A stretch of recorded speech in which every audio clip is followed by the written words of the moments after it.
नमस्कार साथियों, आज के इस वीडियो लेक्चर में आप सभी का स्वागत है। मैं टीचर्स एम्पायर की तरफ से आज आपके लिए लेके आया हूँ कुछ महत्वपूर्ण प्रश्नों को, जो कि उन सभी एस्पिरेंट्स के लिए बहुत इंपॉर्टेंट साबित होंगे जो कि एक लंबे अरसे से यूके एलटी की तैयारी कर रहे हैं। आपको पता है एलटी एक बहुत ही प्रोफेशनल और बहुत ही वेल जॉब मानी जाती है उत्तराखंड के नौजवानों के लिए। और आप सभी को मैं बता दूं, और आपका एग्ज़ाम ज़रूर आने वाले 2 महीनों के अंदर हो जाएगा, ऐसा अभी तक संभावित है। तो चलिए मैं अब शुरुआत करता हूं। मैं ऐसा इसलिए कह रहा हूं क्योंकि आपने यूपी की न्यूज़ देखी होगी, जहां की बोर्ड एग्ज़ाम को पूरी तरीके से स्थगित करने की बात नहीं कही गई है, तो उसी को उत्तराखंड सरकार भी लागू करेगा। क्योंकि आपको पता है उत्तराखंड में यूपी की अपेक्षा बहुत ही कम केसेस कोरोना के हैं, और बस ये सब डिपेंड करता है कि वैक्सीनेशन कहाँ कितनी जल्दी हो पाता है। तो चलिए अब मैं शुरू करता हूँ। आज के वीडियो में मैं जो टॉपिक लाया हूँ वो आपके रिलेटेड होंगे शिक्षा, जो शब्द आपका जो भी सिलेबस में दिया है, और शिक्षा मनोविज्ञान आप देख रहे होंगे जो कि शिक्षण अभिरुचि से संबंधित है। तो शिक्षा मनोविज्ञान का वो बेसिक आपसे पूछा जाएगा इस वीडियो में, जो कि आपकी बीएड की किताब में, जो आपने प्रथम वर्ष की बीएड की किताब में पढ़ा होगा। इसी के साथ साथ आपने पहले सेमेस्टर में भी उन चीज़ों को पढ़ा होगा। तो चलिए मैं आज की शुरुआत करता हूँ। पहला क्वेश्चन जो आपके सामने है साथियों वो ये है, इस सिद्धांत के अनुसार प्राणी उद्दीपक को पूर्ण रूप से देखता है।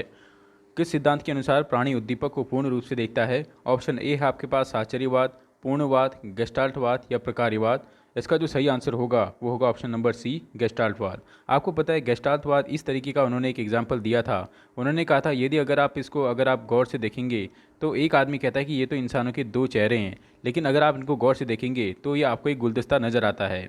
गेस्टाल्टवाद ये कहता है कि किसी भी चीज़ को हमको आधा नहीं देखना चाहिए। अगर हम उसकी पूरी आकृति को देखते हैं तभी हमें उसकी पूरी प्रकृति समझ में आती है। ये मानना है गेस्टाल्टवादियों का। आपको पता है गेस्टाल्टवादी की अगर मैं बात करूं, कुर्ट, लेविन और कोफका, इन तीनों का नाम गेस्टाल्टवादियों में आता है।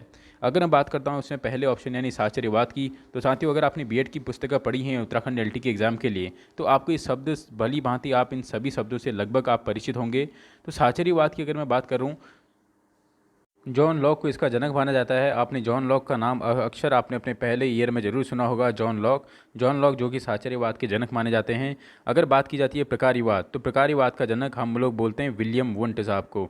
सॉरी, किसे बोलते हैं? विलियम जेम्स को हम लोग प्रकार्यवाद का जनक कहते हैं, विलियम जेम्स। और ये प्रकार्यवाद एक ऐसा वाद है जिससे बुद्धि की संरचना जिससे संबंधित होती है। ये क्वेश्चन भी अक्सर बन जाता है कि बुद्धि की संरचना का संबंध निम्नलिखित में से किस बात से है। तो उसका सही आंसर क्या होगा? प्रकार्यवाद।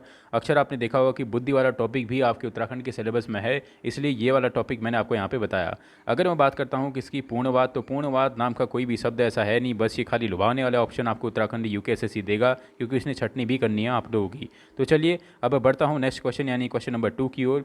मनोविज्ञान की किस शाखा में किसी व्यवहार के पूर्वाभ्यास का अध्ययन किया जाता है? असामान्य मनोविज्ञान, अपराध मनोविज्ञान या परा मनोविज्ञान? इसका जो सही आंसर है वो है ऑप्शन नंबर सी यानी परा मनोविज्ञान। उसने आपसे पूछा है कि किस शाखा में किसी व्यवहार के पूर्वाभास का अध्ययन किया जाता है, तो उसका सही आंसर क्या होगा?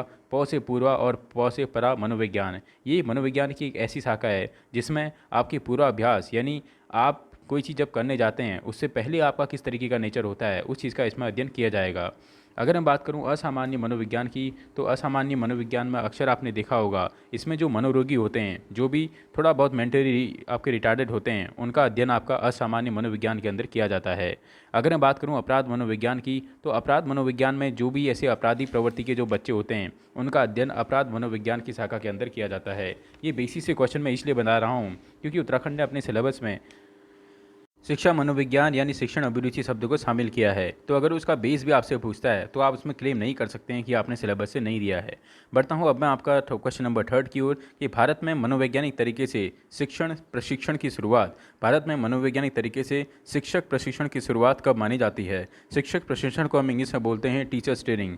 तो ऑप्शन है आपके पास 1920 से, 1900 से, 1919 से या 1890 से। ये फैक्ट बेस्ड क्वेश्चन है। ये अगर आपके सही होंगे तो सही होंगे, गलत होंगे तो आपके गलत होंगे, और ये तभी आपको आएंगे जब आपने पहले इनको कभी किया हो। तो जिसका सही आंसर है 1920 यानी 1920 से भारत में शिक्षक प्रशिक्षण की शुरुआत मानी जाती है। ये बेसिक सा क्वेश्चन शिक्षा मनोविज्ञान का है। इस तरीके के फैक्चुअल क्वेश्चन भी पिछली बार के पेपर में भी एलटी में पूछे गए हैं।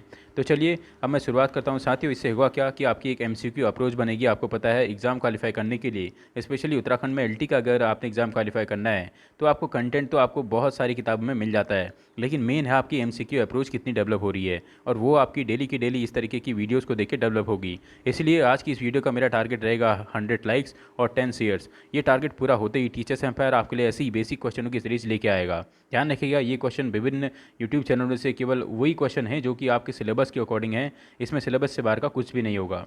बढ़ता हूँ अब मैं आपका नेक्स्ट क्वेश्चन की ओर। नेक्स्ट क्वेश्चन आपके सामने है कि बालक का मस्तिष्क जन्म के समय कोरे कागज के समान होता है जिस पर वह अनुभव से व्यवहार का निर्माण करता है।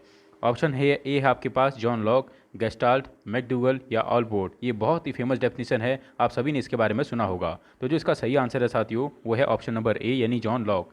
अगर मैं बात करता हूँ जॉन लॉक की तो ये भी एक मनोवैज्ञानिक हैं। आपने कमेंट में एक ऐसे मनोवैज्ञानिक का नाम बताना है जो वास्तव में एक शरीरशास्त्री थे। आपके कमेंट का मुझे इंतजार रहेगा और ज़्यादा से ज़्यादा आप कमेंट करके बताएं कि आपको वीडियोज़ में किस चीज़ की डिमांड और है। इससे पहले मैं आपको बता दूं हमारा एक ऑनलाइन कोर्स 7060424195 पे आप व्हाट्सएप करके ऐसी एक ऑनलाइन कोर्स चल रहा है जो कि 30 दिनों का है और इस 30 दिनों की फीस मात्र 200 रुपीज़ रखी गई है।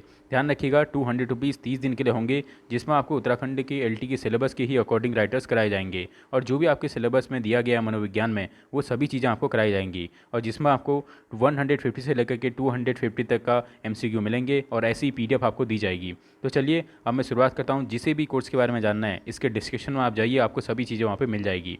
बढ़ता हूँ मैं नेक्स्ट क्वेश्चन की ओर आपका ज़्यादा टाइम न वेस्ट करते हुए। कौन सा संप्रदाय दर्शन और मनोविज्ञान से प्रभावित नहीं है? ऑप्शन है आपके पास मनोविश्लेषणवाद, गेस्टाल्टवाद, प्रकार्यवाद या साहचर्यवाद। तो जो इसका सही आंसर है उसने पूछा है दर्शन और मनोविज्ञान से कौन सा संप्रदाय प्रभावित नहीं है। इसका सही आंसर है मनोविश्लेषणवाद। आपने सिगमंड फ्रायड की मनोविश्लेषणवाद की अगर थ्योरी पढ़ी हो तो ये आपका दर्शन और मनोविज्ञान से संबंधित नहीं है क्योंकि इसमें आपको पता होगा इदम, ईगो और सुपर ईगो जैसे शब्द इसमें कहे गए हैं।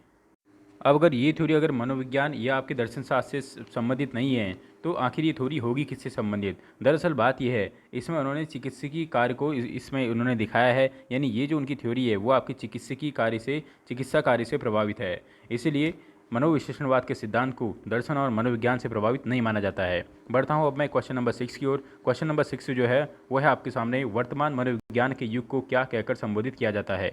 ये बेसिक सा क्वेश्चन है, ऐसे ही LT के एग्जाम में आपका इस बार थोड़ा सा चेंज करके वो लोग देंगे क्योंकि उनको पता है कि आप सभी लोग घट्टा चक्र वगैरह पढ़ के सभी लोग आएंगे। तो थोड़ा सा लॉजिक वाले क्वेश्चन उनके पास होंगे कि वर्तमान में मनोविज्ञान के युग को क्या कहकर संबोधित किया जाता है। मस्तिष्क का विज्ञान, व्यवहार का विज्ञान, चेतना का विज्ञान या आत्मा का विज्ञान। तो जो इसका सही आंसर है साथियों वो क्या है? ऑप्शन नंबर बी यानी व्यवहार का विज्ञान। आपको पता होगा कि सबसे पहले मनोविज्ञान में किसका विज्ञान आया, उसके बाद जो अभी वर्तमान में चल रहा है वो आपका व्यवहार का विज्ञान है। अब आपने मुझे सीरीज में ये बताना है कि सबसे पहले मनोविज्ञान की शाखाओं में आत्मा का विज्ञान आया या फिर किसका विज्ञान आया। ये आप मुझे सीरीज में कमेंट बॉक्स करके जरूर बताएंगे। ये बेसिक सी चीज़ आपने सीटेट और यूटेट के टाइम पे भी पढ़ी होगी। बढ़ता हूँ अब मैं नेक्स्ट क्वेश्चन यानी क्वेश्चन नंबर 7 की ओर। बालक की आंतरिक अभियोग्यताओं का स्वाभाविक एवं समस्त प्रगतिशील विकास करती है। इसी तरीके के क्वेश्चन पिछली बार के एग्जाम में 2 क्वेश्चन मुझे देखने को मिले थे जो कि सीधे डेफिनेशन से लिए गए थे। वो डायरेक्ट क्वेश्चन आपको कहीं सुने नहीं होंगे अगर आपने डेफिनेशन नहीं पढ़ी है। तो बालक की आंतरिक अभियोग्यताओं का स्वाभाविक एवं समस्त प्रगतिशील विकास करती है। अभिप्रेरणा, शिक्षण विधि, शिक्षा या योग्यता। तो जो इसका सही आंसर है साथियों वो है आपका शिक्षा। शिक्षा बालक की आंतरिक अभियोग्यताओं का स्वाभाविक एवं समस्त प्रगतिशील विकास करती है। ये किसी की डेफिनेशन है। अब आप मुझे कमेंट बॉक्स में बताएंगे कि ये डेफिनेशन दी किसने थी। मुझे आपके कमेंट का इंतजार रहेगा। नेक्स्ट वीडियो में मैं आपको ये भी बताऊंगा कि ये डेफिनेशन किसने दी थी। तब तक के लिए थैंक यू और आप लाइक करिए इसको। और जिससे भी कोर्स लेना है तो वो आप ध्यान रखें केवल 20 स्टूडेंट्स को ही इस कोर्स में आपको इनरोल किया जाएगा। कोर्स आपका 18 तारीख से शुरू हो रहा है, यानी 18 मई से आपका ये कोर्स शुरू हो जाएगा, यानी परसों से। आज शाम तक जब भी हो सकता है आप इस नंबर पे व्हाट्सअप करके इसमें आप अपना इनरोल करा सकते हैं। व्हाट्सअप नंबर मैंने आपको बता ही दिया 7060424195। तो चलिए learners, thank you for watching this.